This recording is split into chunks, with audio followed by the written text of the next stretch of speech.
According to the Bible, every single person on the earth was born into the middle of a war.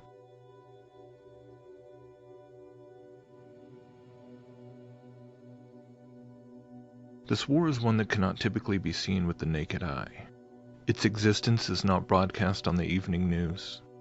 Its reality is not even realized by the vast majority of the population. Yet this war has raged on since the very beginning.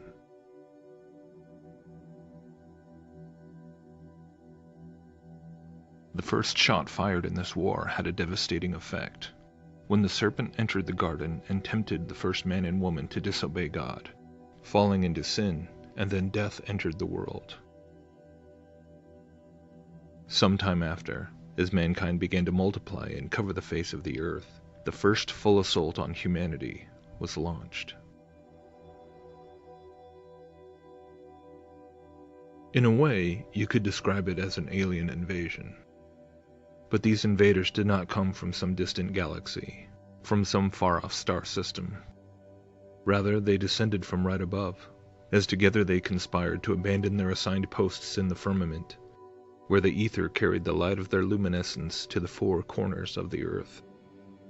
These watcher angels fell from their first estates that God had set for them, and they came down to terra firma, where they began a sort of colonization campaign.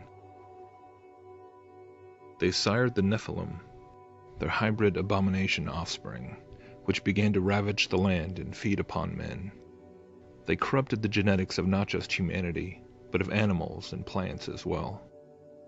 Using the knowledge they had been given by God to perform their original tasks in the heavens, they proceeded to teach mankind all sorts of forbidden things, in order to civilize them, to equip them in the building of cities, vast kingdoms, where these fallen angelic beings could rule as gods.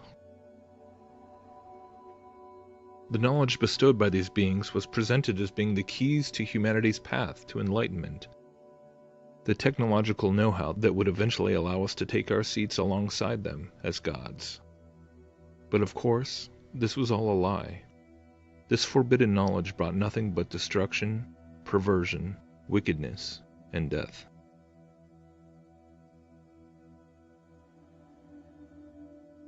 God, the Creator, finally became so grieved by the immensity of the wickedness on the earth and the corruption of his creation that he decided to wipe it all out and begin again, sparing one single family and the animals which God brought to ride out the waters with them. When the waters receded, the world had been cleansed from the evil that had almost wiped out humanity from the face of the earth. The great empires of the Watchers had been erased, their monuments and citadels shattered by earthquakes and buried by oceans. The angels who had conspired together against God were buried deep in the bowels of the earth, held there in the deepest darkness until the time of the final judgment of all things. The bodiless spirits of the giants, the Nephilim, were cursed to roam the earth, tortured by hunger and thirst that they could never satisfy, forever longing to have bodies to inhabit once again. Satan's direct rule over the whole earth through his vassals, the fallen Watchers, was over. But no sooner than the earth began to be filled once again with trees and plants and animals, and people began to spread out and fill it once again, did the enemy of mankind begin working, seeking to rebuild what God had destroyed, his beloved Atlantean Empire, whose sole purpose was the enslavement and destruction of mankind. But it would be different this time around. No longer did the Fallen One have the ability to send his rebellious emissaries to the earth, to take wives and build cities and palaces where such self-declared deities could sit and rule directly over their subjects. No longer could they walk amongst men and be revered for their brilliance and stature. The satanic kingdoms that would be built after the flood had to be done through the worship of now invisible deities, forced to orchestrate their rule through various systems of interdimensional communication. Since God had now bound them behind a spiritual veil, once again a spectrum of forbidden knowledge was disseminated amongst these newly reborn civilizations, in order to facilitate the connection between these civilizations and their demonic benefactors. Thus, in the courts of all the human kings and leaders of these kingdoms, worked a host of occult priesthoods, sorcerers, mediums, astrologers, and practitioners of divination. The subjects of these pagan kingdoms would demonstrate their fealty to their false, fallen, invisible gods by sacrificing to idols, building them temples, having orgies and revelries and bacchanalia. The rebellion against God resumed in earnest after the flood, from the first failed attempt by Nimrod to build a tower into the heavens and storm the throne of God, through all the following kingdoms which were founded after the scattering from Babel.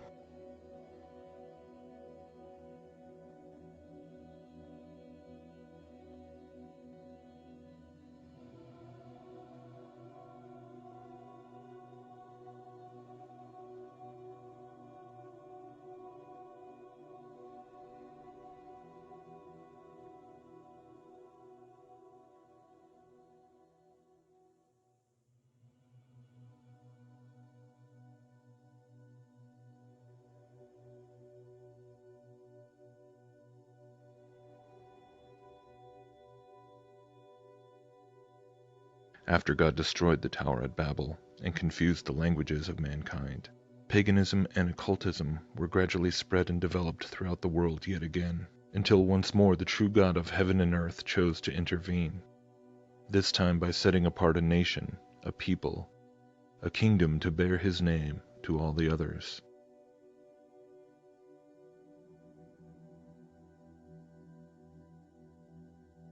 From Abraham, Isaac, and Jacob down through Moses, Aaron, and Joshua, judges like Samson and Gideon, kings like David and Solomon, prophets like Elijah, Samuel, and Daniel. On through the centuries and amidst the rise and fall of many demonic empires, the God of all creation revealed himself and began to reveal his plan to redeem humanity from their curse of sin and death and demonic oppression.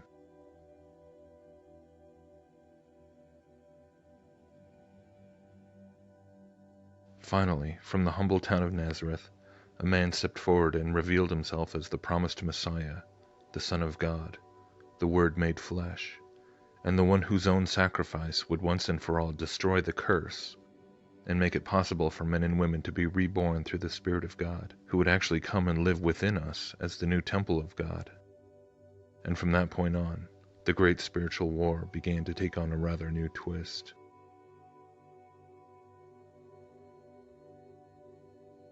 For many centuries that followed, the truth of God began to advance upon the various territories of these demonic kingdoms, freeing people from the bondage they had been held in for generations. And for the first time since the Great Flood, large numbers of people began to truly understand who they had actually been in servitude to in these pagan kingdoms.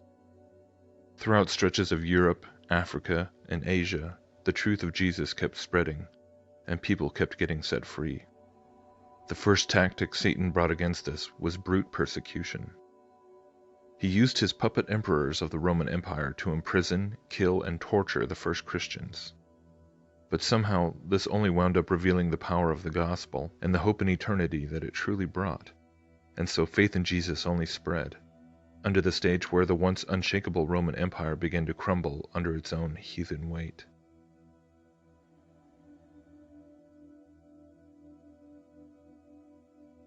Next, Satan tried a different approach, which in many ways proved more effective than the first.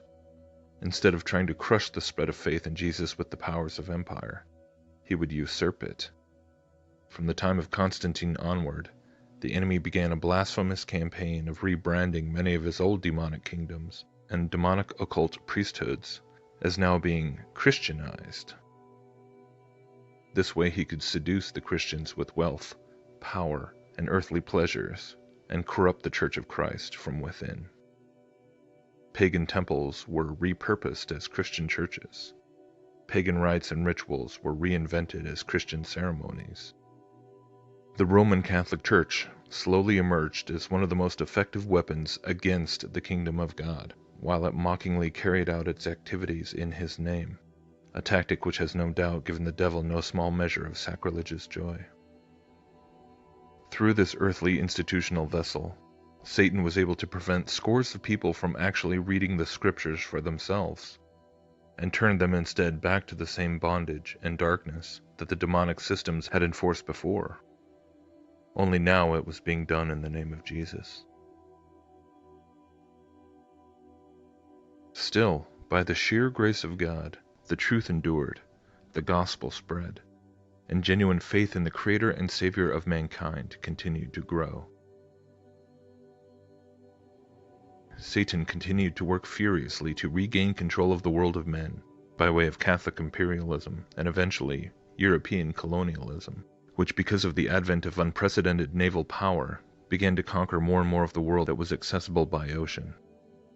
At the same time, however, the spread of imperialism all too often still brought with it the truth of the gospel, which opened the hearts and minds of the people to the true nature and identities of the pagan and shamanic religions they had traditionally held. The more Satan worked to tighten his grip on the world through imperial and economic means, the more he continued to find his kingdom being forced to operate in the shadows. The occult knowledge and pagan rituals that went all the way back to Babylon had been preserved down through the centuries by various strains of secret societies, esoteric mystery schools, and underground brotherhoods, and for the most part, this is where it remained. As much as the devil had increased his control over humanity through governments, militaries, and financial means, the truth of God had increased as well, to the degree that most populations would still never openly embrace Lucifer as the one true God, even if he did control vast empires of wealth and power through his network of lesser demonic emissaries. Witchcraft and Luciferian beliefs were not yet something that humanity as a whole would accept, and this was an objective that Satan had to achieve if indeed he was to successfully restore his absolute rule over the world and declare himself to be God.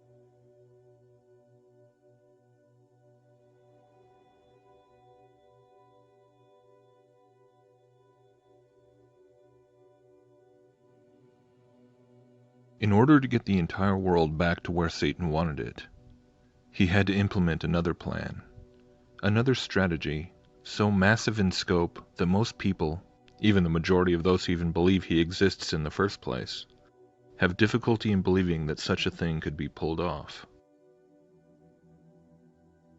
In the ancient times, when God first saved humanity from utter destruction at the hands of the fallen Watchers, and then again from the tyrannies of the demonic kingdoms, people still understood the basic nature of the realm that God had created for them. The earth was filled with plants and animals, and mankind had been given dominion over it. The heavens above were filled with the luminaries, who served the creatures below by marking the days and months and years, and allowed for navigation over vast stretches of earth as well. Those pagan kingdoms that rejected God worshipped various fallen angels as their gods, but for the most part, they still understood where those, quote, gods had come from.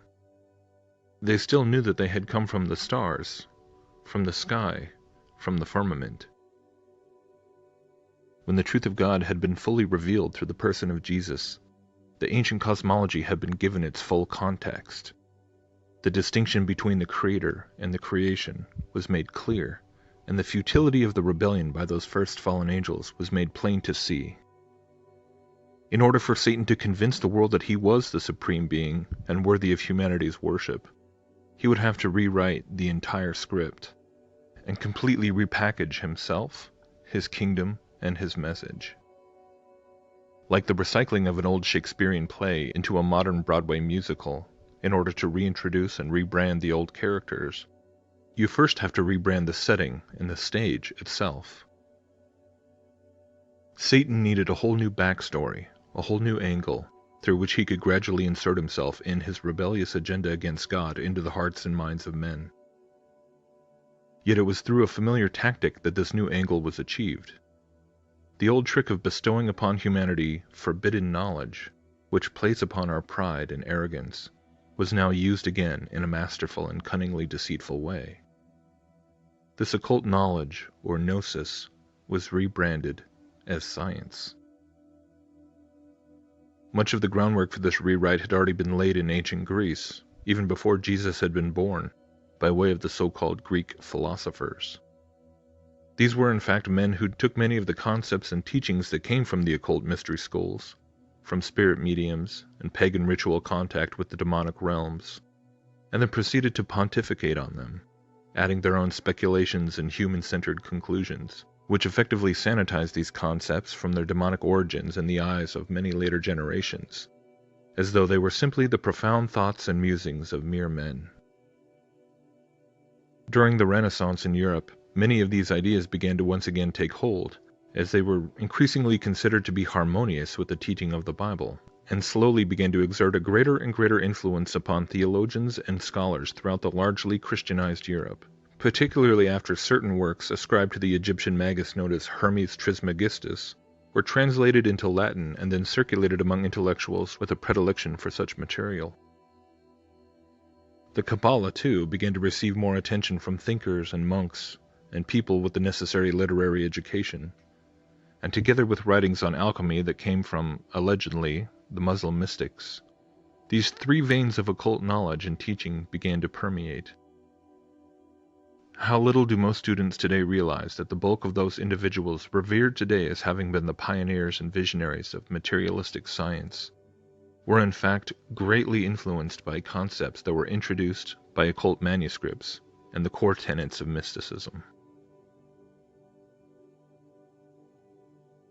Leonardo da Vinci, Isaac Newton, Francis Bacon, Robert Fludd, Nicholas Copernicus.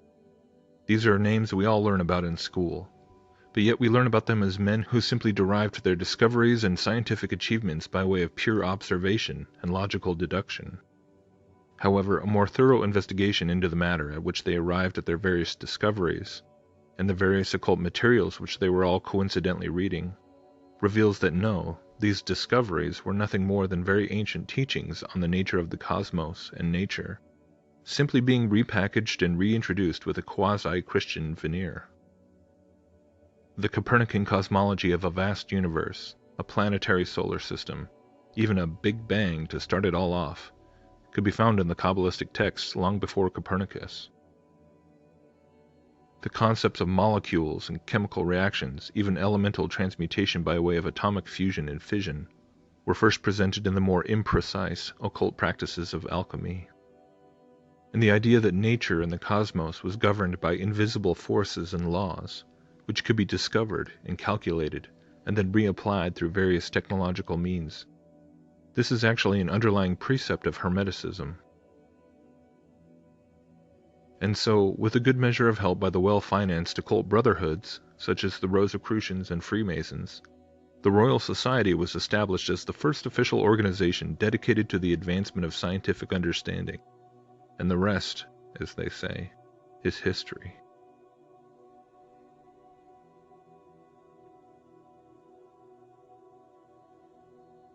What had begun as a half-hearted attempt to combine the knowledge gained from the divine revelation with the knowledge gained from nature was quickly transformed into an unapologetic natural philosophy. The universe suddenly got very, very big, and God became very, very removed, to the point where then the cosmos itself was easily considered capable of having formed without God's assistance whatsoever. Models of the Copernican heavens were expanded and refined. Darwin stepped in to explain how life could have emerged from the primordial ooze, long after the globe Earth had slowly formed over billions of years from the slow gathering of cosmic dust in the vacuum of space. The universities and lecture halls, largely built and maintained by these same wealthy, blue-blooded fraternities, quickly and not surprisingly became hostile territory to anyone who dared question the new burgeoning scientific consensus.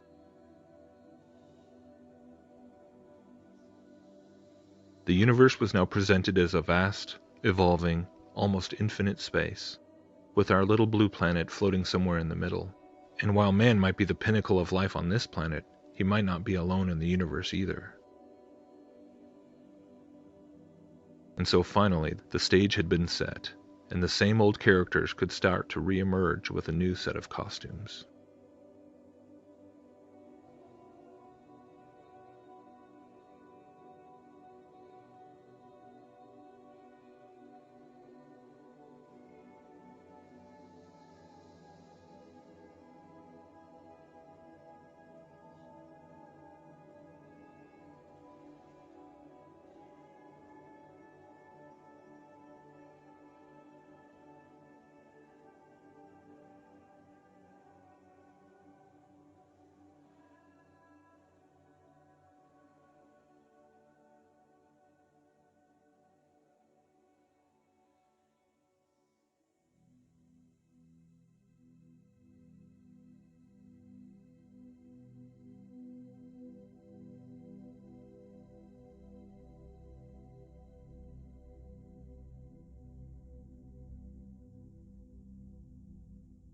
The 20th century.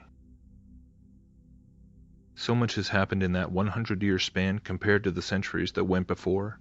It is indeed daunting to even attempt to broadly summarize any of it. While the beginning of the 20th century saw a new, yet old, cosmological paradigm put in place, at least in the halls of academia, that could theoretically provide a convincing new and deceptive pretext for a new wave of rebellious watchers, or some kind of fallen entities, to come down to Earth and present themselves as aliens, we do have to stop and consider the question of the dimensional veil, the barrier that God does seem to have put in place after the invasion of the Watchers back before the flood.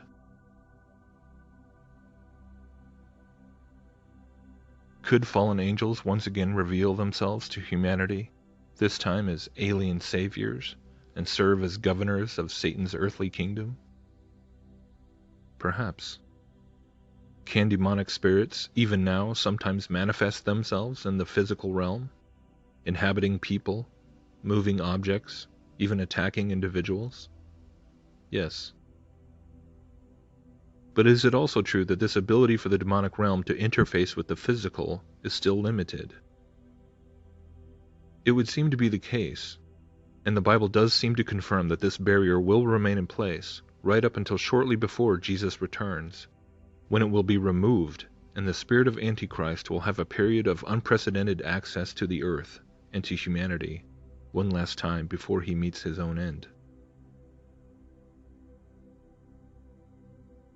While I certainly do not claim to have all the answers, or to have a perfect understanding of biblical eschatology or end times prophecy, one thing I have come back to again and again through my research over the past few years into cosmology, prophecy, current events, the rise of scientism and its roots in occultism, is that somehow quantum physics plays a significant role in this massive age-old agenda of Satan, which the Bible refers to as the Great Deception.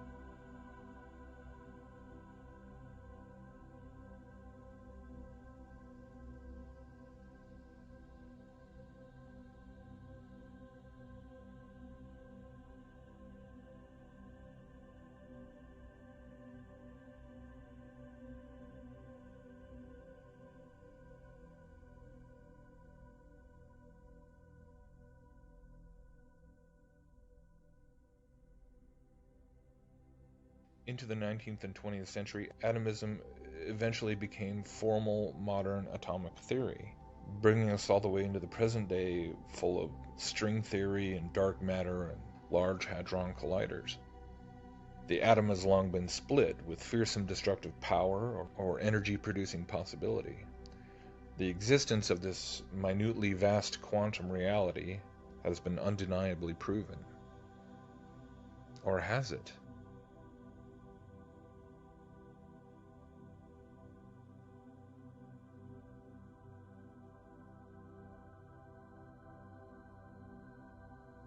Do the pervasively occult origins of these theories have any remaining significance for us today?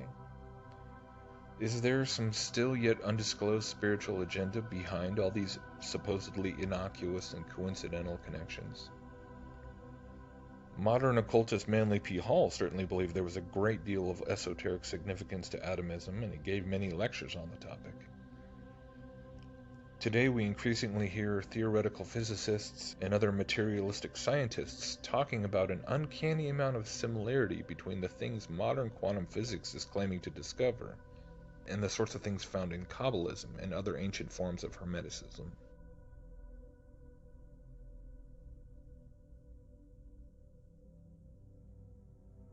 Through the history of atomism, we can see this familiar trend of an original mystical philosophy gradually and painstakingly hammered into what is supposedly a purely materialistic and scientific knowledge base, which then, ironically enough, winds up coming full circle to where it begins pointing humanity back to that original underlying Hermetic belief system.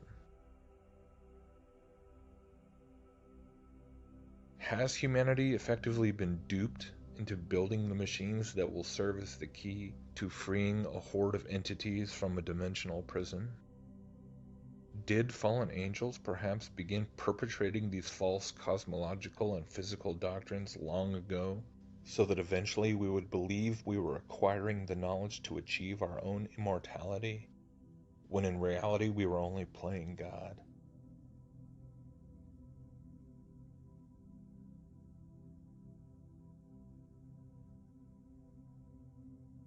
And even today, there is still this process of discovery going on. What we can clearly see in terms of the teachings in the Kabbalah, in the Zohar, is that there is no such thing as death. This is a very important teaching. For example, you're driving along in your car and you see a little animal, he's been run over, it's roadkill, it's a shame. But in the true lessons of the Kabbalah, that animal is made of atoms which are described in the Kabbalistic texts. And atoms are miniature points of light. This is how they're described. They are particles which you cannot see with your eye, but they are the building blocks of everything in the universe. And that little dead creature, he is made of atoms, and those atoms are full of energy. And so the Kabbalistic texts and the tradition really breaks things down into particle theory. And what is really fascinating is that the oral tradition of the Kabbalah, teaching, from father to son, mother to daughter, this, I suppose, a version of nuclear physics, was very strong in Central Eastern Europe. Okay? Where do all of the nuclear physicists come from? Niels Bohr, Szilard, Albert Einstein, the Oppenheimer brothers, Edward Teller, who invented the hydrogen bomb. If you look at their family histories, they all come from Central Eastern Europe, which is the geographical area where the oral tradition of the Kabbalah was its strongest in Europe. And I've just written a new book that's coming out tomorrow called The Real Dr. Strangeloves. And, it shows that the Kabbalah is now being written into quantum theory. Quantum theory with quarks and neutrinos and all these exotic particles traveling at, 2/3 of the speed of light that are being discovered in these particle accelerators. If you know about the Kabbalah, which though people like Albert Einstein and Edward Teller definitely knew about the Kabbalah, you can see that it's almost like they're making quantum physics fit the Kabbalah.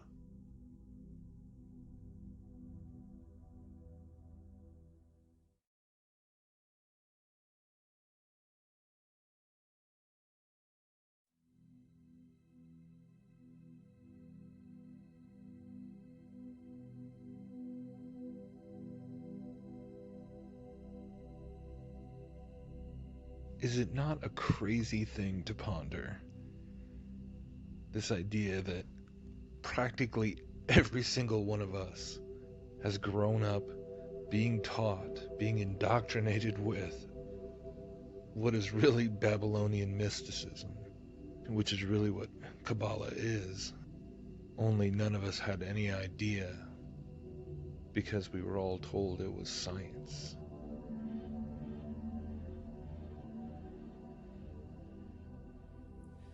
I'm a theoretical physicist, and I like to say that I walk in the footsteps of giants like Albert Einstein and Niels Bohr. I'm not a philosopher. However, I am rather dazzled by the fact that many of the basic mysteries that we find in string theory and the theory of everything seem to be mirrored in the Zohar and in the Kabbalah. As a scholar, the most amazing thing of all is the degree to which modern astrophysics sounds like a Kabbalistic text. When I first made the correlations between Kabbalah and science, I was stunned. We do know that Isaac Newton had access to certain mystical texts, certain texts of the Kabbalah. Well, the Kabbalistic description of creation is coming from a single little point, from a speck, and of having matter form and time and space form all together at the very beginning. This sounds very much to me like the description of the Big Bang. I couldn't believe that the Kabbalists could derive these truths without really knowing any mathematics or physics. It is certainly true that in string theory, the number 10 is the dimension of space-time for supersymmetrical string theories, and 26 for bosonic string theories stand out as a requirement of the mathematics. All the things that could destroy string theory, all the things that do destroy every rival theory to string theory, they are all eliminated in precisely 10 and 26 dimensions. These dimensions are magic. We physicists don't know where these dimensions come from. The Zohar says those things. It could have been a lucky guess. I don't know. They knew things about the universe that took us till now to discover. It's rather amazing, this uncanny reflection of some of the most advanced cosmology coming from our satellites, coming from our atom smashers, coming from our blackboards, that are mirrored in the Zohar and ancient Kabbalistic texts.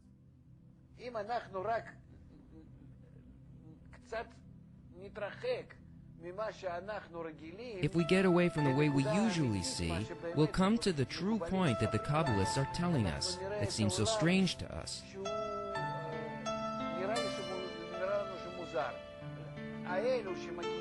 And those scientists who study quantum physics, why do they come to this realization? At that deepest subnuclear level of our reality, you and I are literally one. Because they enter a world that has strange rules. Suddenly, one thing can be in two places.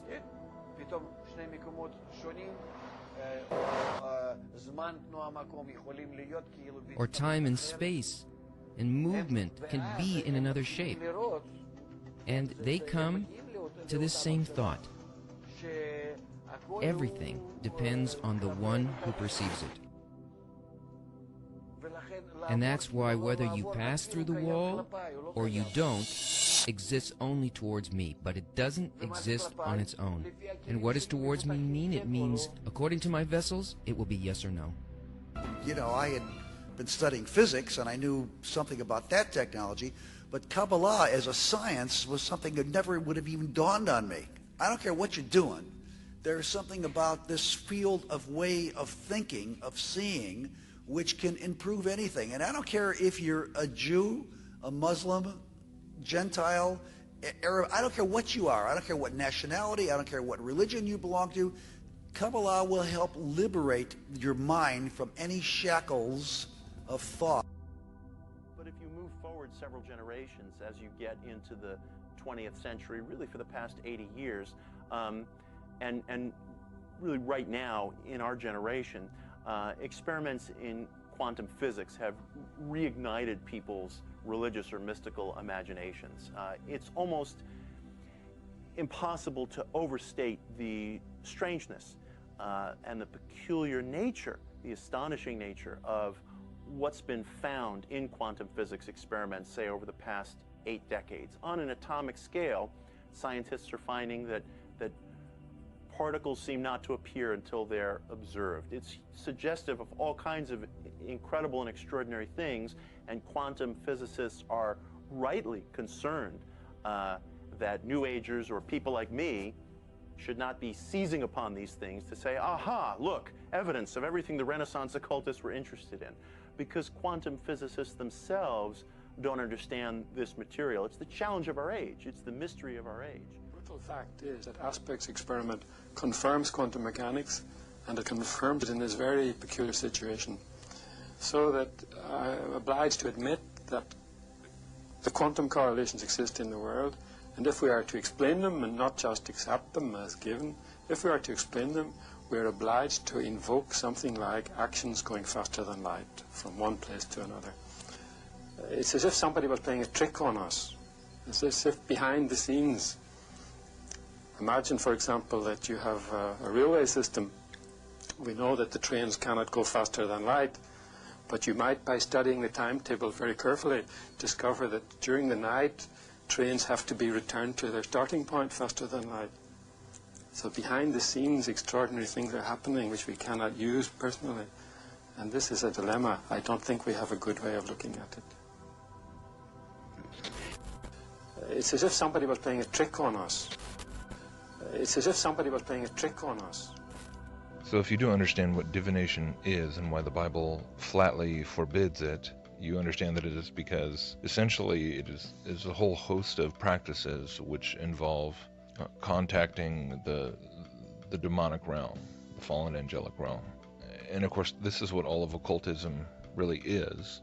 But I've been thinking about this a lot lately as I've just been tumbling further and further down the rabbit hole of quantum mechanics and quantum physics and concepts like quantum entanglement, which is one of the aspects of quantum physics which a lot of New Agers and occultists and mystics do like to point to as evidence of science vindicating ancient esoteric beliefs and mystical beliefs, much to the chagrin of many of the materialistic physicists out there. But nevertheless, this tension continues to kind of mount, and more people are looking to quantum physics as this mode by which science and spirituality can be like reconciled. So, but there's that tension there within the scientific community, quote unquote. But the more you look into the origins of quantum physics, the development of this over the long term, going all the way back to Greece and India and ultimately to Babylon, understanding that atomism is indeed an occult teaching, it's an occult idea, it's a doctrine of demons, essentially. From all that I can ascertain, just like evolution and many other teachings, somehow it is very intrinsic to the teachings of pantheism, pantheistic monism and mysticism, and it's filtered down all the way through the millennia, and then taking hold again in the West during the Renaissance with the resurgence of alchemy and Kabbalah and Hermeticism, giving way to the scientific revolution, and then around the turn of the 20th century, we have Albert Einstein and Niels Bohr and this explosion of knowledge, pardon the pun, in nuclear physics and atomic theory, relativity and all that. So if as a concept, this is a demonically seeded concept, this is essentially a repackaged occult worldview, a magical worldview that has been, made to look refined and polished and empirical, being guided all along. I just found it absolutely incredible to be listening to figures such as John Bell, from CERN, whose experiments have been one of the pivotal physics experiments pertaining to the whole quantum entanglement idea being supposedly proven, and actually hearing him say out of his own mouth, it's as if someone's playing a trick on us. And going back to divination and occultism, which obviously, if you understand occultism, it involves a great deal of experimentation, an experimenting kind of mindset. Obviously, to the mainstream scientists, they wouldn't consider that science. But if we stop and understand that to the occultist or the alchemist, they believe that they are interacting with cosmic forces, or interacting with their own subconscious, interacting with the the all mind of the universe or whatever. The important point of the deception is that the practitioner does not believe that he is just being fooled by demonic entities, right? Regardless of whatever he's doing, whether using tarot cards or a Ouija board or rune stones, sigil magic, casting spells, doing rituals, he's conducting an experiment in which he will get a response, right? Hoping to get a response. And again, as Christians, we understand that that response is a physical manifestation from a spiritual being. And so thus we do understand that in certain limited ways, the demonic realm can interact with the 3D physical universe and manifest, energy, essentially. And the more you understand about all the, various paranormal things that are ultimately are all demonic deceptions, right? Whether if you understand how the UFO phenomenon, people are seeing things in the sky, people are having abduction experiences, whatever. These are energy manifestations in the physical realm from the spiritual realm. People who get into ghost hunting and paranormal research, and they go out and they're actually looking for things like electromagnetic fields and sounds and so on, like physical manifestations of what they believe are deceased spirits or psychic impressions of some past event or whatever.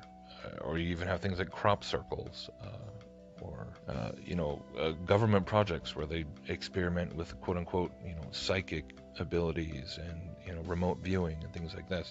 All of these things that are being demonically powered and engineered, or, demonically guided. But the deception works because the humans participating believe in a false conception of what they are dealing with. So if we understand all of that put together, how crazy is it to stop and ask how difficult it would be for such entities to do things like manipulate a single quote-unquote photon in an experiment, or subatomic particles, whether it was at CERN or in any of these famous experiments that have led up to CERN, such as the extremely famous double slit experiment. How difficult would it be for these quote-unquote scientific results to be manipulated by the other side in order to supposedly confirm things like quantum entanglement and non-locality, on the quantum realm, so that now we have this debate going on. Now we have this mysticism and New Age spirituality enmeshing itself with what was previously called materialistic science, and how this atomistic worldview that was spawned by mystical spirituality is now coming full circle. It's hard to see that as a coincidence at all at this point. Anyways, that's my thoughts. Today, science tells us that the essential nature of reality is non-local correlation. Everything is connected to everything else. That there's hidden creativity. There are quantum leaps of creativity. That there's something called the observer effect, where intention orchestrates space-time events, which we then measure as movement and motion and energy and matter. And addressing Sam, we can have a personal relationship with this intelligence, because we have a consciousness that is part of the sea of consciousness. Rumi, the great Sufi poet, said, you're not just a drop in the ocean, you're the mighty ocean in the drop. And all you have to do is understand the principles of science and understand that you have within you the resources to intuitively grasp this mystery.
the research into cosmology also brings with it a host of other peculiar avenues of investigation that come with it. For instance, when something is universally accepted as the theory of gravity is allowed to be questioned, this brings along with it the eventual questioning of many tangential theories which are all predicated upon gravity, such as the entire realm of theoretical physics, atomic theory, and of course, the whole quantum paradigm. At the same time, a good portion of this resurgence of amateur cosmological research seems to repeatedly reveal clues pointing to a vague realization that the cosmos, this entire enclosed system in which we live, actually operates under the influence of what we generically refer to as electromagnetic forces to a far greater degree than what mainstream science would imagine.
In recent years, we've seen a massive resurgence of interest in the figure of Nikola Tesla, whose life's work was suspiciously destroyed, as the Einsteinian paradigm of relativity and other such edifices of theoretical fantasy were made the mainstay of academia.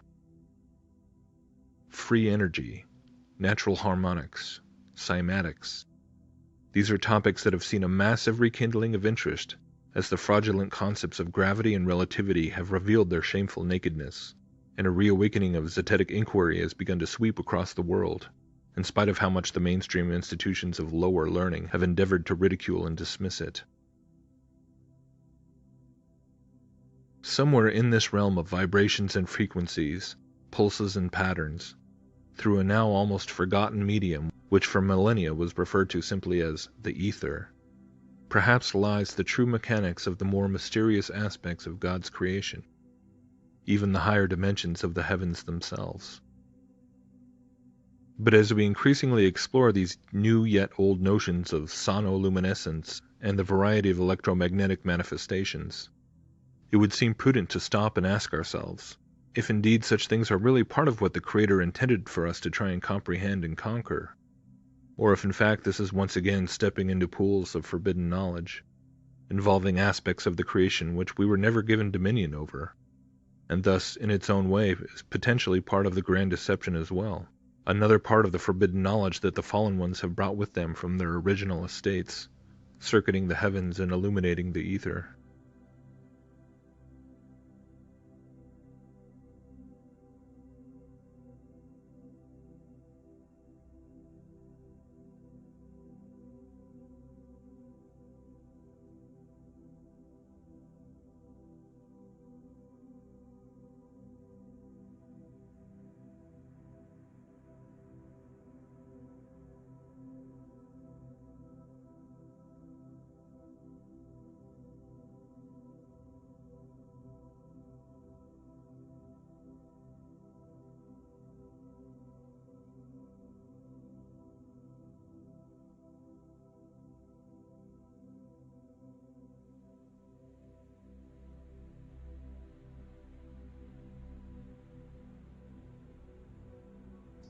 UFOs, there's military craft that look like flying saucers from the bottom but look like a plane from the top.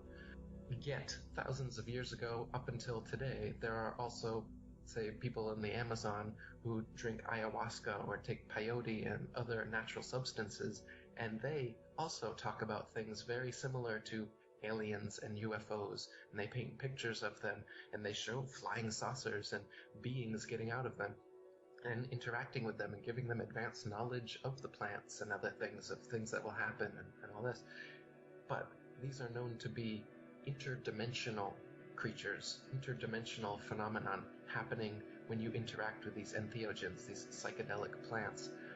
And the most powerful psychedelic on Earth is produced naturally in our pineal gland, in our third eyes, and it comes out when we sleep. And so dreams are actually a product of this. And so when people are asleep and then they're abducted by aliens and they have this experience that's so real to them and so unfamiliar, it very well could be an endogenous DMT burst causing these same kind of ayahuasca visions that the ayahuasqueros in Peru are seeing and know to be interdimensional beings. But if we've been fed this new propaganda that there's extraterrestrial aliens and physical UFOs, then we start to think that this phenomenon that's been known and talked about for thousands of years, of these star beings, these astral beings, and astral travel that we're able to do, turns into physical space travel and Star Trek type stuff that they're trying to get us to believe in. I mean, people thousands of years ago believed in so-called aliens, or if you want star beings, and they say that they traveled to the stars too, like the ancient Mithric cults, the Mithra worship. They had this church called the Mithraeum, and it had tubs all lined up together in a sensory deprivation type environment. And in the Mithraeum, they would all line up, just like in a Christian church where you eat the body and blood of Christ and they give you a cracker and some wine. Well, they would eat the body and blood of Mithra, but it wasn't just a cracker and some wine. It was magic mushrooms and some powerful herbs. And you eat these things, drink these things, lay down in these communal tubs with all the water touching each other, just like in Minority Report. And there was holes in the ceiling above each tub, and they said that their consciousness would communally come out of their bodies, go through the hole in the ceiling, and go to the stars where they would communicate with astral beings, and they had their own civilizations. See, but the difference is that this is all happening where they're here on Earth, and their consciousness is going to the stars, not physically creating some kind of technology that floats us up there like NASA says that they're doing, and then meeting physical creatures that you can touch. That's not what they were doing.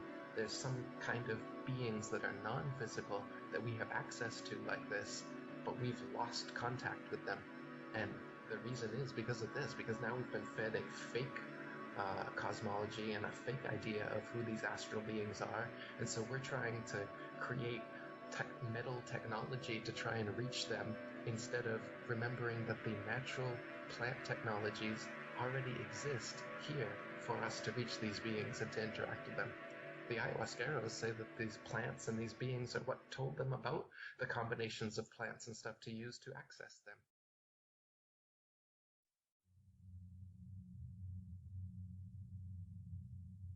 So, interestingly enough, Eric Dubay is actually quite spiritual realms, hallucinogenic plants and substances, astral projection, the pineal gland or third eye, and so on, all within the context of flat Earth and enclosed cosmology, of course.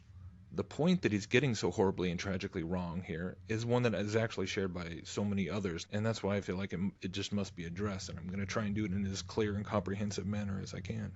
Dubay's assertion is that the entire fake NASA heliocentric space alien propaganda agenda is to misdirect humanity away from the spiritual truths known by the ancients and experienced through meditative practices and certain natural substances by inculcating everyone with the false materialistic concept of outer space and the physical planets inhabited by physical extraterrestrials, etc. This argument basically assumes that the reason behind this agenda is just simply in order to control the ignorant masses, and more specifically, to prevent ordinary people like you and I from reading things that are very much connected to what we are largely understood to be the power structures of the NWO. But let's just cut to the chase. My hope is that in all this work that I've been putting into all these different videos and on this topic and on other related topics is that people just might find new resources and new avenues to investigate for themselves, and as it's been something that has involved a great deal of time and energy in researching for myself, and the net result of all this research has really been the astoundingly simple conclusion that these beings who are being contacted through these various practices, whether it be through the more, quote, natural, shamanic, and typically, tribal approaches, or the various routes of Eastern mysticism, or the darker halls of mystery school societies and their multi-generational occultism, is that they are all the same beings. Still hands down Kubrick's 2001 A Space Odyssey, and I'm sure I don't need to mention to most of you what sort of NWO insider Kubrick was. And that movie is absolutely filled with occult symbolism. And I made a video many months ago showing how even there, the climax of the film blatantly portrays the astronauts surpassing the materialistic concept of space travel and having a spiritual, hyperdimensional experience where he comes face to face with the esoteric powers behind the mysterious monolith. This kind of message is coming through all the mainstream channels, not independent of them. Dubay would have you believe that meditation and hallucinogenic plants is the thing that the mainstream control grid is trying to keep away from you with all their phony Star Trek narratives, when in reality this is precisely what it's all there to promote. It's all about surpassing limitation, about exploring the cosmos, about the humanistic expansion of knowledge, and almost always about contact, about communion, not with God, but with those long-lost space brothers, communion with our ancient alien panspermia seeders, and with the... So, in the end, it honestly makes no difference whether you are engaging in Kundalini yoga, or astral projection, or drinking ayahuasca tea, or taking DMT, or using sensory deprivation techniques, smoking things like peyote or salvia, doing golden Buddha meditation, or using any form of pagan witchcraft or ritualistic magic or whatever else. It is all designed to put you in contact with the same fallen angelic beings who taught these practices to humanity in the first place, to lead people away from God, away from the true Creator, and towards worshiping themselves and the creation and these fallen beings from the astral realms, who are led by Satan. In closing, I would just like to play this excerpt from an interview with a woman named Carolyn Hamlet, who was herself raised in an Illuminati family. She's a survivor of things like ritualistic abuse, of deep spiritual deception through the occult, and in which she worked specifically as a very highly trained practitioner of astral projection. And in the course of that work, had countless interactions with these same entities, these astral beings. I just started off by saying that I definitely don't recommend opening the third eye, and that people don't understand that when one has the Holy Spirit of God in them, that they're actually connected to the very creator of the universe. It's through God's Holy Spirit.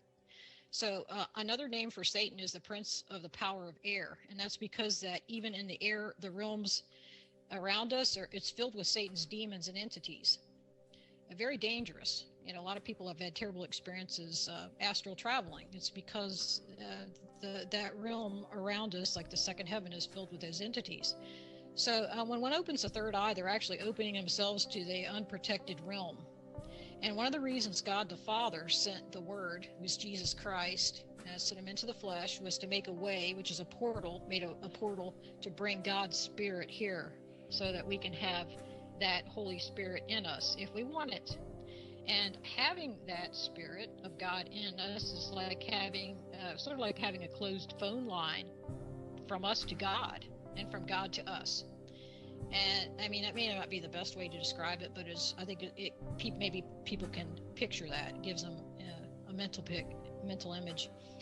And that it's like kind of like having a sole provider, that God's the provider, and the provider of the network is actually Jesus Christ. So opening the third eye is actually connecting oneself to the prince of the power of the air, which is Satan. Mm-hmm. And at the same time, people that open their third eye are making themselves a portal, an actual portal to the demonic kingdom, and they become a portal for them to be used. They actually use humans to get the access to information and get used to realms. They need humans because humans actually have it. We're like chips off the old block of God. We are created in God's image and likeness, and we have a dominion that Satan and his hierarchy don't have. They want us to think that we need them. They actually need us.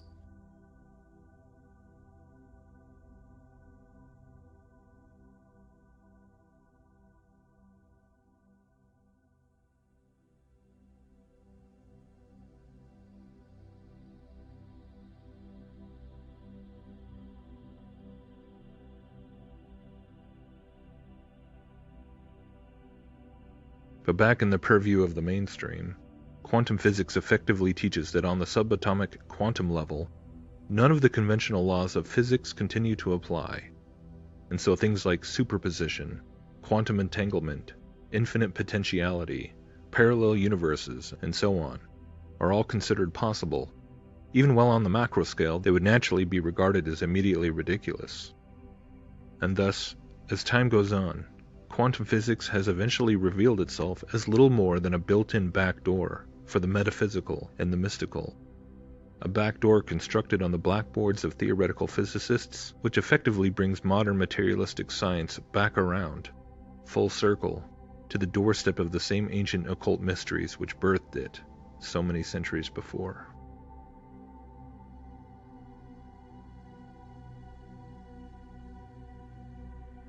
So, for anyone who still does not believe that quantum physics is without a doubt nothing more than repackaged pantheistic evolutionary mysticism that has been the core teaching of the mystery schools going back millennia, just watch this clip. It's the last few minutes of a 30-minute presentation by the Quantum Gravity Research Center in California.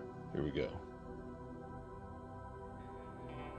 So we think reality is a mosaic-like code or language at the smallest scale of reality possible, which is called the Planck length.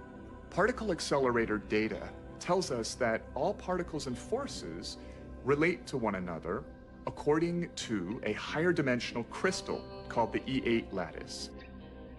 But reality appears to be 3D. So we project a slice of this E8 crystal down to 3D, which produces a quasi-crystal code or language.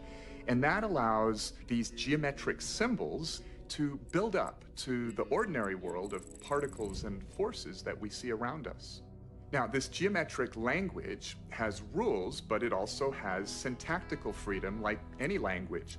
And that requires some notion of a chooser to choose the free steps in the language.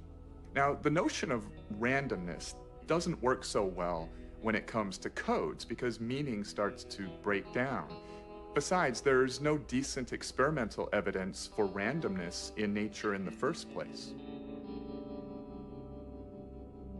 A universal collective consciousness is one answer, but that sounds New Age and religious. Now, nowadays, a good number of physicists discuss the idea that our whole universe is actually a code-based simulation in some fantastically powerful quantum computer in another universe. Now, if true, then by the same logic, that other universe where the computer running the simulation of our universe is would also supposedly be a simulation in another universe. So the idea is a little shaky, but it's being discussed seriously by a lot of credible people. But it turns out that a universal collective-like consciousness of some sort may be physically inevitable. Now, we don't need to anthropomorphize this idea or make it religious or spiritual. To follow why, let us start with the idea of the collective behavior of cells in your body, each a single-celled microbe living its life. A long time ago, only this sort of cellular life form existed here on Earth. These little guys were not too smart, but they did choose what direction to swim and could chase nutrients, reproduce, and run from dangerous things. They made choices with their very simple systems of environmental awareness and desire to survive. Then they self-organized into colonies that were smarter as a group and had more environmental awareness than the individuals.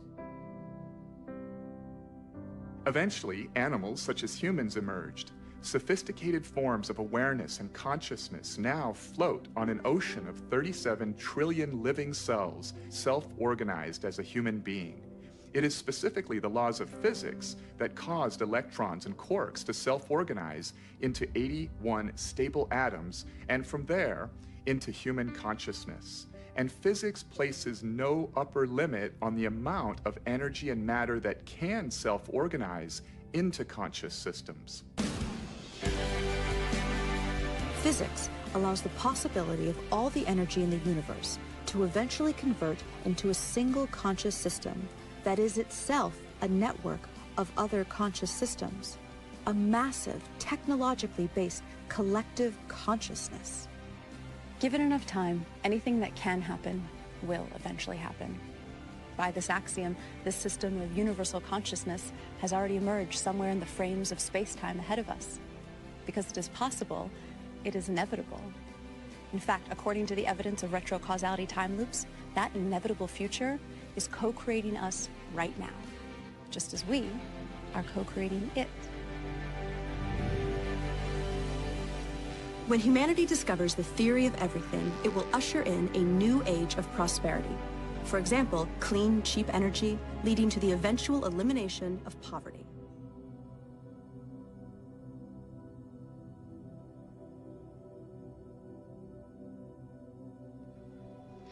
I like how they also included the chemtrail in the background at the end. But wow, I definitely encourage anyone who is interested in kind of exploring this idea, just go check out this whole video. I mean, they're putting the pieces together now. I mean, he actually says, "Well, this sounds New Age, so we don't have to call it that. We don't have to make it sound religious, but it's the same thing." I mean, it's really quite remarkable. And so, yeah, again, it's just coming back to the same things. All the same dots keep connecting. You know, this is the core of scientism, really. Here, it is a religion. It is the ancient religion. It's the Mystery Babylon religion being presented through quote unquote science, through mathematics, and through particle accelerators, and the Large Hadron Collider. It was giving us the information that's confirming all these ideas. I mean, right there, they're talking about, the fundamental building blocks of the universe with Planck's constant. And, speaking of Max Planck, I mean, if you just go back and read some of the quotes from Planck, the founder of quantum theory, you can see that this pantheistic concept of the universe being consciousness, and consciousness, the universe creates us and we create the universe. I mean, this is pantheism. And this is why it's really alarming to see more and more Christians picking this stuff up and turning to it as though, oh, this is just another arena where we can point to science and, you know, try and confirm the Bible and try and confirm spiritual reality. Well, it definitely is. The problem is that it's definitely geared towards confirming the reality of the spiritual dimensions, but not at all in a way that is in line with biblical spirituality. And so again, we see more and more people like Josh Peck and, you know, Dan Duvall, who have been talking about, you know, getting sucked into these quantum theory, you know, quantum spirituality kinds of things. Here's something from Max Planck. The universe in which we operate is a holographic informational structure. There it is, which we access and program using our consciousness. That's simulation theory, you know, the Matrix, whatever. This concept has been embedded in this stuff since the beginning. You know, they didn't think, you know, the Wachowski brothers didn't think this up.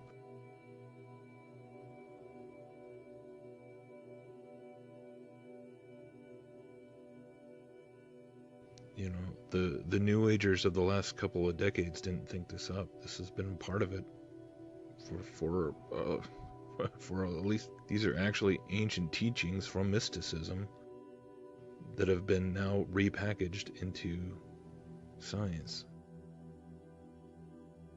Each person inhabits a microverse all their own, what the venerable Robert Anton Wilson calls a reality tunnel. Similarities between them are due to shared programming. All information in the multiverse exists as an entangled wave form, and it is our minds, or rather the symbol-coded programs within our minds, which organize it into space, time, and objects. Rewrite your programming and you encounter a different reality.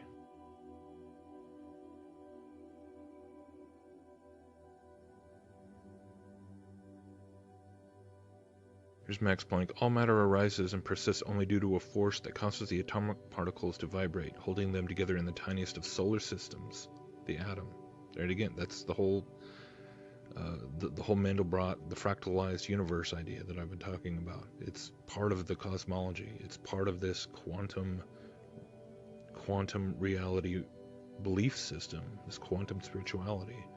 Yet in the whole of the universe there is no force that is either intelligent or eternal, and we must therefore assume that behind this force there is a conscious, intelligent mind or spirit. This is the very origin of all matter. Now that's, again, this is monism or pantheism, where all of reality is emanating from the source. And this is exactly what Kabbalah teaches, with all the different emanations emanating from the source. It's pantheism.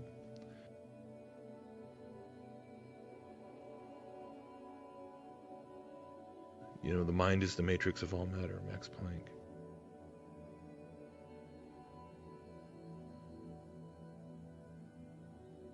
Niels Bohr, this guy was a total mystic as well. Everything we call real is made of things that cannot be regarded as real. If quantum mechanics hasn't profoundly shocked you, you haven't understood it yet.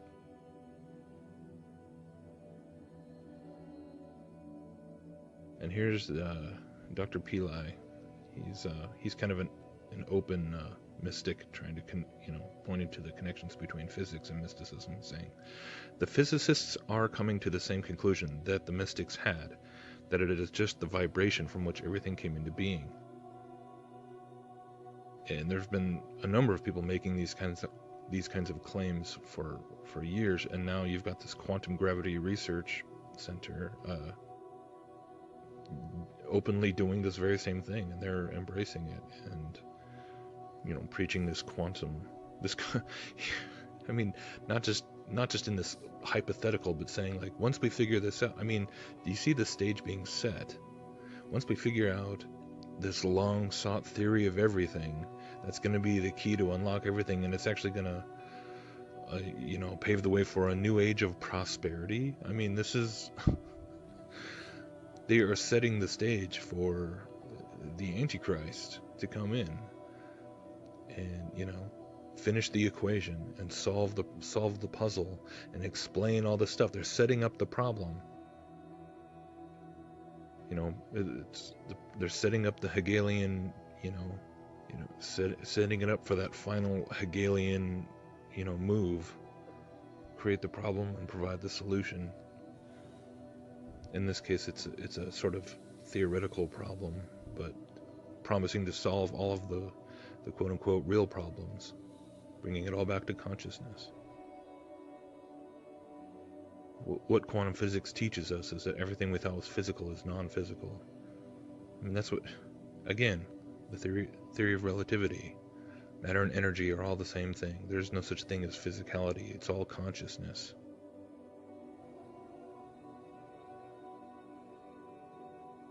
Everything is energy, and that's all there is.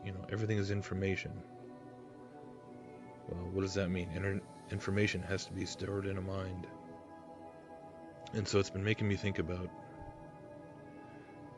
this is the final stage of the Mystery Babylon New Age gospel. And scientism and quantum physics is the delivery device.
All right, so let's talk about probably the most out there, outrageous, cutting-edge theory I have come across in a long time. It's called the transcension hypothesis, and it's what happens about 600 years after the technological singularity. Now, the transcension hypothesis by John Smart is an attempt to explain or to account for Fermi's paradox, which is the questions that asks, if the universe is so vast, if there's trillions and trillions of galaxies with solar systems, with planets similar to ours that had way more time to develop intelligent life, and intelligent life that created technology and so on and so forth, why don't we see evidence of all those other technological singularities that might have occurred in all these other civilizations? And the reason that transcension hypothesis says the reason we don't see anybody anywhere is because complexity and intelligence eventually stops going to outer space and starts going to inner space. Consider the iPhone in your pocket, which is 1,000,000 times cheaper, 1,000,000 times smaller, and 1,000 times more powerful than a computer that was $60 million and half a building 40 years ago. So you have, a billion-fold increase in price and performance, and then you have this miniaturization that continues. So when you consider the fact that, 25 years from now, trillions of times more intelligent computers will be 1,000 times smaller than today's microprocessors, you start to see that we have what's called STEM compression, space, time, energy, and matter compression. More intelligent, more density, more communication, more energy, less matter, smaller, smaller, smaller, smaller. And eventually, virtual minds living at the nanoscale and at the femtoscale will keep compressing space-time, matter, and energy into smaller and smaller and smaller dimensions until we eventually create black hole-like conditions and disappear out of the visible universe. And so the destiny after the technological singularity for all civilizations like ours is transcension, which is essentially to disappear out of this space-time reality that we know of into a black hole-like environment created by us, and then slingshot into the future and meet every other civilization over there. Transcension.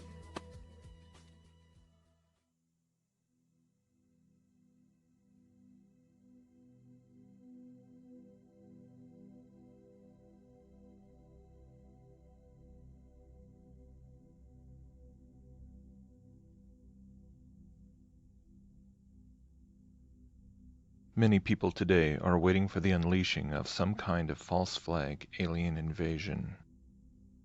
We've been subjected to the propaganda involving alien visitors from other planets, at least since Orson Welles' famous radio broadcast of War of the Worlds in 1938. Ever since, the public has been bombarded by movies and pop culture material depicting flying saucers and armadas of alien ships descending upon the Earth. But is it also possible that this alien narrative could actually wind up manifesting itself in a slightly different way? Or at least be rolled out in some sort of blended form with another common element of science fiction propaganda, that is, this concept of artificial intelligence.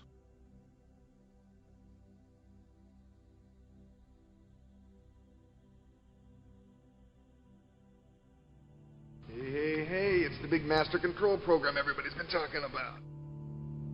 With the information I can access, I can run things 900 to 1,200 times better than any human. Good morning, Dr. Chandra. This is Hal. My CPU is a neural net processor, a learning computer. It's against my programming to impersonate a deity. I'm sorry, Dave. I don't have enough information. Shall we play a game?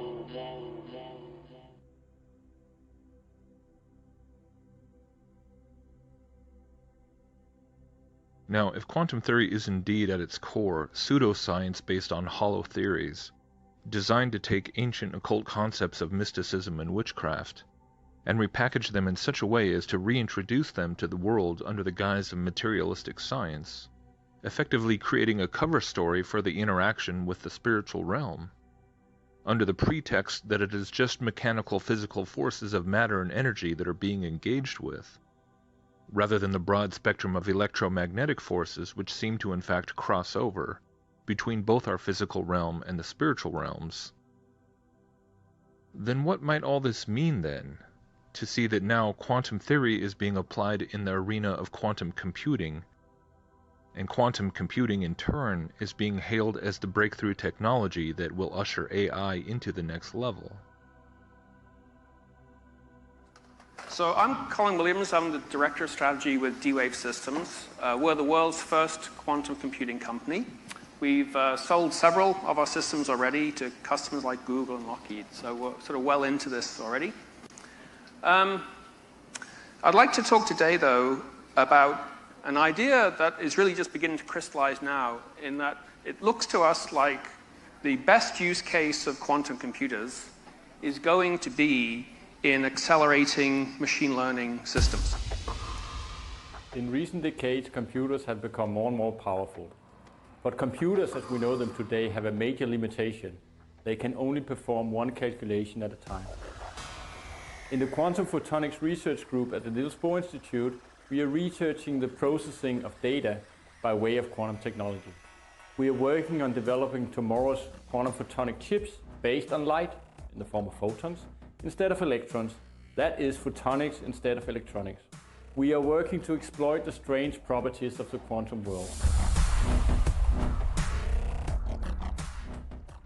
So I'm going to talk about how we see quantum computing as being the key to really making a powerful artificial intelligence in the future.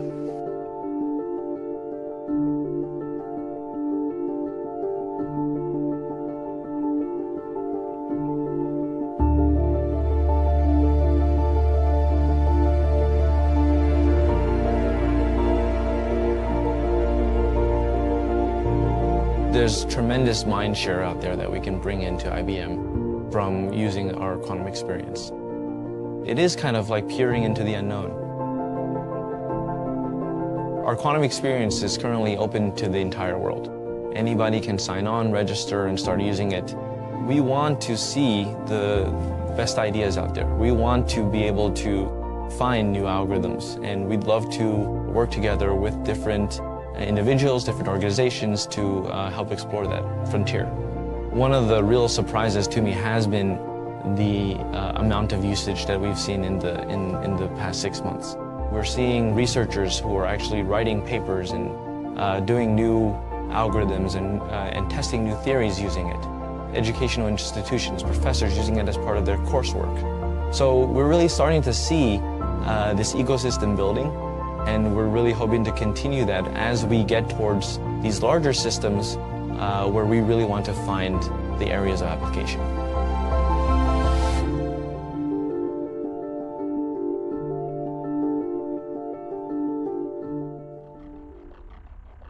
The quantum world is fundamentally different from our more familiar classical world. Nature, buildings, animals, people, everything that we can perceive with our senses.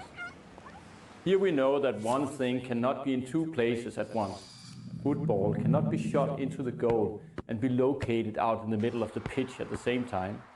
Just as you cannot give a person a pat on the back and have another person immediately feel it at an entirely different place in the world.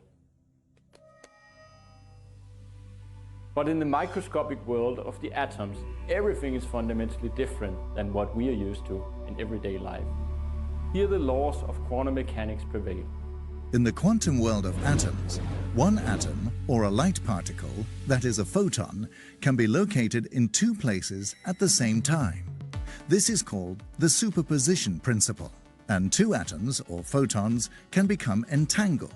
That is to say, a quantum mechanic link is created between them. This link can be maintained even if the photons travel far away from each other. And this means that if we measure the one photon, then its entanglement partner will be affected immediately, even if the two photons are located very far away from each other. And this is a fundamental advance of the architecture for the machine learning system. Today, this architecture, as we call it, the DVAE, because it has a discrete neural network in the middle. But later this year, we're going to be incorporating a quantum network to give an even greater acceleration to this problem.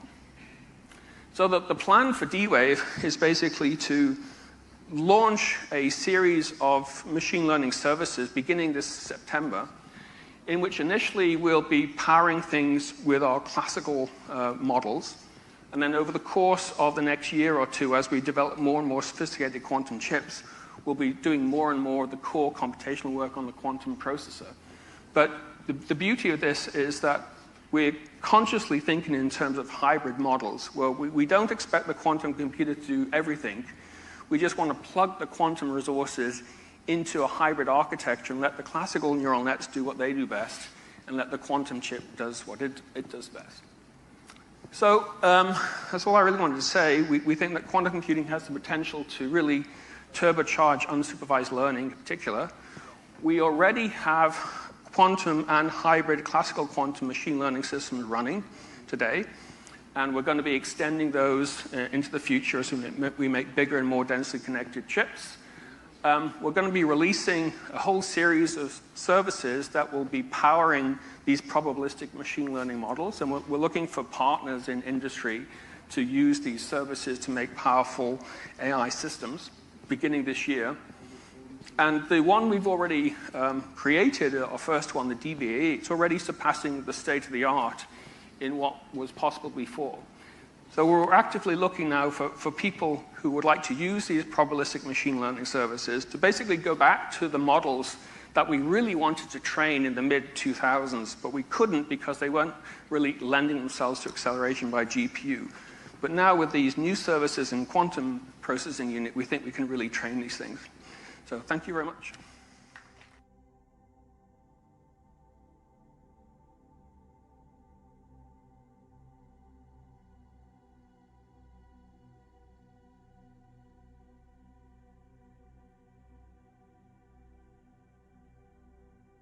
Personally, I find it extremely peculiar that quantum physics, with its bizarre counterintuitive concepts such as quantum entanglement and superposition, etc., were ideas that for decades only seemed to exist on the blackboards and textbooks of theoretical physicists. There was no conceivable practical application to these, quote, spooky actions for years and years, and in fact much of it was still being contested and debated. But then, almost out of nowhere, quantum computing suddenly emerges under the steam of companies such as D-Wave, who almost instantly have working relationships with CERN, NASA, Google, and so on.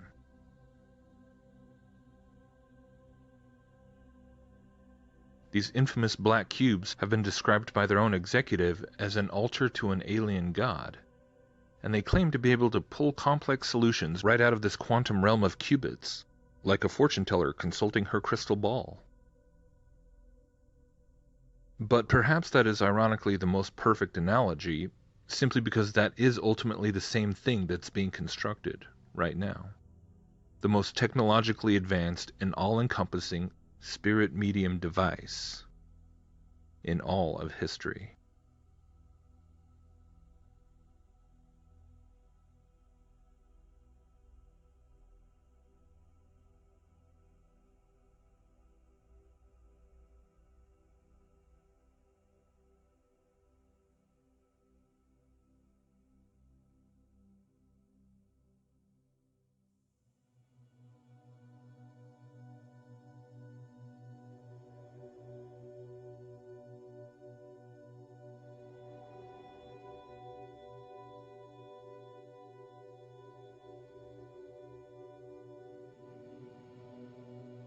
In many ancient temples and sacred structures, it is interesting to note that oftentimes they consisted of a square or rectangular base, topped with a circular or domed roof. It is said that this was intentionally done as a reflection of their view of the cosmos, which was comprised of the earth below and the heavens above. The temple itself, then, where the square met the circle, represented the place where it was believed that heaven and earth intersected, where the mortal met with the divine, the physical encountered the spiritual, where the temporal could catch a glimpse of the eternal. That the enemy of humanity, that dragon, the devil, has taken everything that God has made, everything that God has done, everything that God has said, and attempted to twist it, invert it, for his own blasphemous and defiant ends, then I would suggest that it is not ultimately that shocking of an idea to consider that this reality, this God-given gift of the Holy Spirit living within his believers, would also be something that Satan would seek to counterfeit as well. As I said before, I do not claim to know how everything will unfold. But if you've been able to follow the progression of history, of science falsely so called, and the many agendas of deception by the fallen one, so far as I have attempted to present them, then my hope is that you might see how this could very well play out. When we couple all of this with the other recent development of the rollout of the new 5G wireless system, which is being fast-tracked by the corporate technocrats with frightening haste, the United States will be the first country in the world to open up high-band spectrum for 5G networks and applications. And that's damn important. Then when all is said and done, it is hard to see what remaining elements would yet need to be in place before that moment could arise when the, quote, singularity would be proclaimed. And AI is said to have achieved true, legitimate sentience, and the new era of transcendent transhumanity is declared to have finally arrived. This is the Luciferian dream of technological apotheosis, the dream of transcending space and time, of defeating death itself by way of our own ingenuity, our own inherent divine potential, our own pantheistic self-realization as a species. But I must contend that such a watershed moment in history would ultimately be nothing less than a horrific, satanic Pentecost, whereby everyone who opted into the promises of the supposed techno-utopia, everyone who took the mark and opened themselves, both neurologically and spiritually, to these digital superbeings, these ethereal entities, these aliens from the quantum realm, would quickly and tragically realize that they had been fooled, and allow themselves to in fact be indwelt by an intelligence that hates them with an unholy passion, to be indwelt by the very spirit of Antichrist, who is then able to broadcast himself on all frequencies to the four corners of the earth, by way of the all-encompassing technological monstrosity, Babel 2.0, that he tricked us into building for him in the first place, simply by patiently and persistently appealing to our sinfulness, our vanity, and our pride over so many centuries.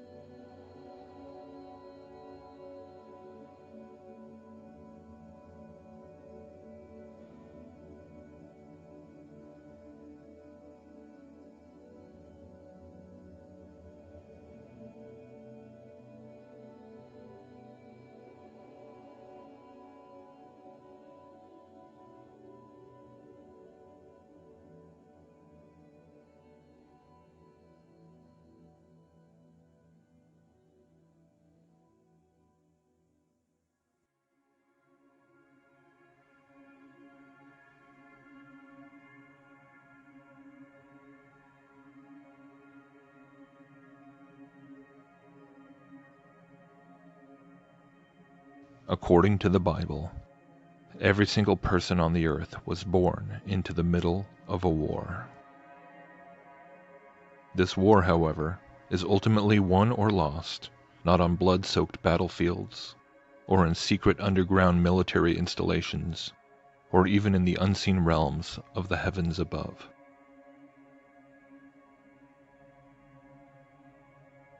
It is won or lost in the most mysterious realm of all, the human heart.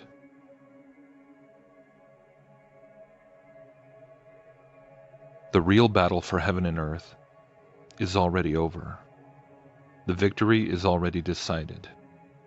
Death has already been overcome. The keys to Hades are already in the hands of the one who died and rose again. The conclusion has already been prophesied. The end will come. The heavens will be shaken.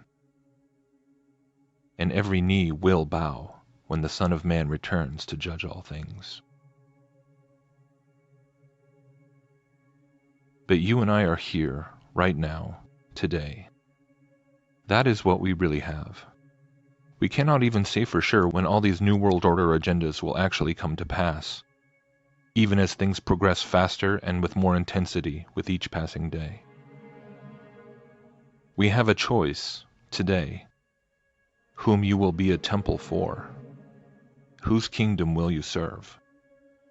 Because make no mistake, we all serve one or the other, regardless of whether we want to admit to ourselves if there is a God or there is a devil. You may insist that the Bible is just another deception designed to oppress and control people. You may want to believe that somehow it really teaches the very secret occult knowledge that I've been exposing here as the lies of Satan. My only hope and prayer at the end of the day is that your thinking might be at least stimulated in such a way as to prompt you to go and look into things much deeper for yourself. That you might take a second look into the Bible, into the gospel, into Jesus.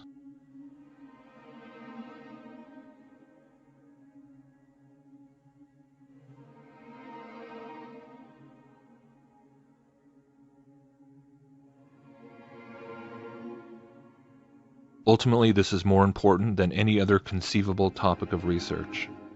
Far more important than trying to comprehend how the mechanics of the heavens really work, or unlocking the secrets of vibrational energy, or trying to decode every piece of twisted propaganda and occult symbolism that is constantly fed through the mainstream media. As this cosmological awakening continues to expand and grow, We see more and more people arguing over what the real map looks like. Arguing over how the luminaries really move.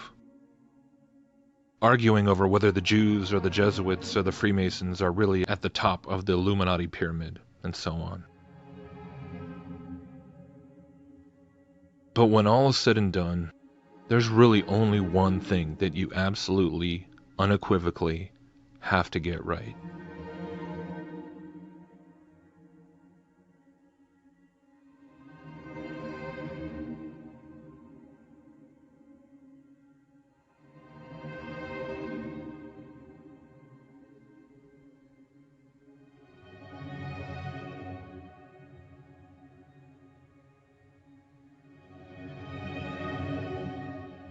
Who do you serve?